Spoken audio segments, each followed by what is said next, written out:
Commercial tax ಡಿಪಾರ್ಟ್ಮೆಂಟ್ನಿಂದ ಈಗಾಗಲೇ ರಾಜ್ಯದಲ್ಲಿರುವಂತಹ ಎಲ್ಲ ಸಣ್ಣ ಪುಟ್ಟ ಅಂಗಡಿ ಮಾಲೀಕರಿಗೆ ಆನ್ಲೈನ್ ಪೇಮೆಂಟ್ ಮೂಲಕವಾಗಿ ಯಾರ್ಯಾರು ವ್ಯಾಪಾರ ವಹಿವಾಟು ಮಾಡಿದ್ರೋ ಅವರಿಗೆ ಲಕ್ಷ ಕೋಟಿ ಲೆಕ್ಕದಲ್ಲಿ ಶೋಕಾಸ್ ನೋಟಿಸ್ ನೀಡಿರುವಂಥದ್ದು. ಈ ನಿಟ್ಟಿನಲ್ಲಿ ವ್ಯಾಪಾರಿಗಳು 23ನೇ ತಾರೀಕಿಂದ ನಿರಂತರವಾಗಿ 3 ದಿನಗಳ ಕಾಲ ಪ್ರತಿಭಟನೆ ಕೊನೆಗೆ ಮುಷ್ಕರವನ್ನು ಮಾಡಲಿಕ್ಕೆ ಸಿದ್ಧತೆಯನ್ನು ಮಾಡಿಕೊಂಡಿರುವಂಥದ್ದು. ಸದ್ಯ ನಾನೀಗ ಮಾದೇವಪುರ ವಿಧಾನಸಭಾ ಕ್ಷೇತ್ರದಲ್ಲಿರುವಂತಹ ಒಂದು ಬೇಕರಿಯಲ್ಲಿದ್ದೀನಿ. ಆ ಒಂದು ಬೇಕರಿಗೂ ಕೂಡ ನೋಟಿಸ್ ಬರ್ತಾ ಇದೆ. ನೋಟಿಸ್ ಬರುವಂತ ಹಿನ್ನೆಲೆಯಲ್ಲಿ ಈಗಾಗಲೇ ಏನು ಕಾಂಡಿಮೆಂಟ್ಸ್ ಮಾಲೀಕರಿದ್ದಾರೆ ಆ ಬೇಕರಿ ಮಾಲೀಕರಿಗೂ ಕೂಡ ಈ ಕರಪತ್ರವನ್ನ ಹಂಚಿ 25ನೇ ತಾರೀಕು ಅಂದ್ರೆ ಸಂಪೂರ್ಣವಾಗಿ ಅಂಗಡಿ ಮುಗ್ಗಟ್ಟುಗಳನ್ನ ಬಂದ್ ಮಾಡಿ ನಾವೆಲ್ಲರೂ ಬಂದ್ನಲ್ಲಿ ಭಾಗಿಯಾಗಬೇಕು ಅನ್ನೋಂಥ ಒಂದು ಮನವಿಯನ್ನು ಕೂಡ ಮಾಡ್ತಾ ಇದ್ದಾರೆ. ದೃಶ್ಯದಲ್ಲಿ ತೋರಿಸ್ತಾ ಇದ್ದೀನಿ. ಅಂದ್ರೆ ಸಾಕಷ್ಟು ಜನ ಅಂಗಡಿ ವ್ಯಾಪಾರಿಗಳೇನಿದ್ದಾರೆ ಅವರೆಲ್ಲರೂ ಕರಪತ್ರವನ್ನು ಕೊಡ್ತಾ ಇದ್ದಾರೆ. ಅಂದ್ರೆ ಲಕ್ಷ ಗಟ್ಟಲೆ ಟ್ಯಾಕ್ಸ್ ಬರ್ತಾ ಇದೆ.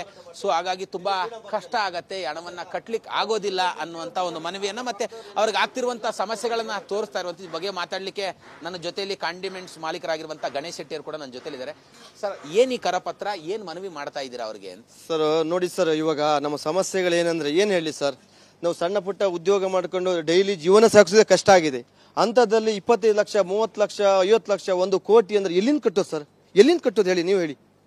ಈ ರೀತಿಯಿಂದ ನಾವು ಈ ಕರಪತ್ರ ಮಾಡಿಕೊಂಡು ನಮ್ಮ ಬೈಂದೂರು ರವಿಶೆಟ್ಟಿ ಅವರ ನೇತೃತ್ವದಿಂದ ಪ್ರತಿ ಒಂದು ಅಂಗಡಿ ಕಬಾಬ್ ಅಂಗಡಿ, ತರಕಾರಿ ಅಂಗಡಿ, ಚಿಕನ್ ಅಂಗಡಿ, ಈ ಪಾನ್ ಶಾಪು, ಹೋಟೆಲು ಎಲ್ಲಕ್ಕೂ ಹಂಚಿಸಿ ಜನ ಸೇರಿ 1 ಲಕ್ಷಕ್ಕೂ ಜನ ಸೇರಿ ನಾವು ಹೋರಾಟ ಮಾಡ್ತೀವಿ. ಇಲ್ಲಿ ಫ್ರೀಡಂ ಪಾರ್ಕಲ್ಲಿ ಸಂಜೆ ಸರ್ಕಾರ ಮನವೊಲಿಸಿ, ಯಾಕಂದ್ರೆ ಇದೆಲ್ಲ ಏನು ಟ್ಯಾಕ್ಸ್ ಬಂತು ಎಲ್ಲ ಮನ್ನಾ ಮಾಡಿಸಿ ನಮಗಿನ್ನು ಮುಂದೆ ಬರುವಂಥ ಎಲ್ಲ ನೀಟಾಗಿ ಹೇಳ್ಬೇಕು. ನಮ್ಗೆ ಸಲಹೆ ಕೊಟ್ಟಿಲ್ಲ, ಯಾವುದೇ ರೀತಿಯಲ್ಲಿ ನಮ್ಗೆ ಸಲಹೆ ಕೊಟ್ಟಿಲ್ಲ.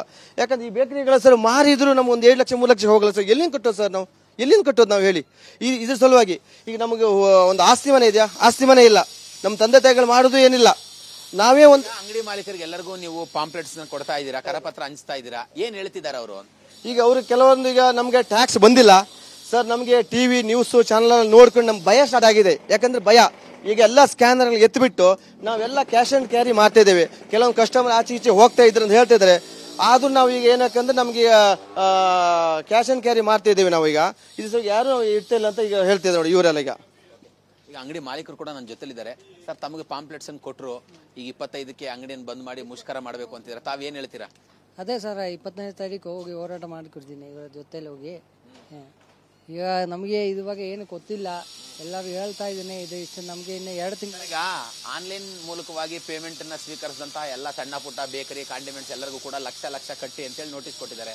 ತಮ್ಮ ಬೇಕರಿಗೂ ಕೂಡ ನೋಟಿಸ್ ಬಂದಿದೆಯಾ? ಮತ್ತೆ ಈಗ ತಾವು ಆನ್ಲೈನ್ ಅಲ್ಲೇ ಕ್ಯಾಶ್ ಅನ್ನ ತೆಗೆದುಕೊಳ್ತಿದ್ದೀರಾ ಇಲ್ಲ ಕ್ಯಾಶ್ ಅನ್ನು ತೆಗೆದುಕೊಳ್ತಾ ಇದ್ದೀರಾ ಅಂತ?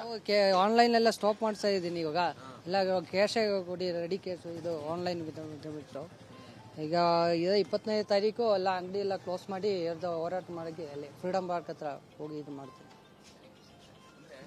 ಇಲ್ಲಿರುವಂಥ ಬೇಕರಿ ಮಾಲೀಕರು ಕೂಡ ಹೇಳ್ತಾ ಇರುವಂಥದ್ದು, ಇವರೇನು ಪ್ರತಿಭಟನೆ ಮಾಡ್ತೀವಿ, ಮುಷ್ಕರ ಮಾಡ್ತೀವಿ ಅಂತಿದ್ದಾರೆ, ನಾನು ಅಂಗಡಿಯನ್ನ ಕ್ಲೋಸ್ ಮಾಡಿ ಅವ್ರ ಜೊತೆಯಲ್ಲಿ ಪ್ರತಿಭಟನೆಯಲ್ಲಿ ಭಾಗಿಯಾಗ್ತೀವಿ ಅನ್ನೋಂಥ ಮಾತುಗಳನ್ನು ಹೇಳ್ತಾ ಇರುವಂಥದ್ದು. ಕ್ಯಾಮರಾ ಪರ್ಸನ್ ರಮೇಶ್ ಜೊತೆ ಕಿರಣ್ ಸೂರ್ಯ, TV9 ಬೆಂಗಳೂರು.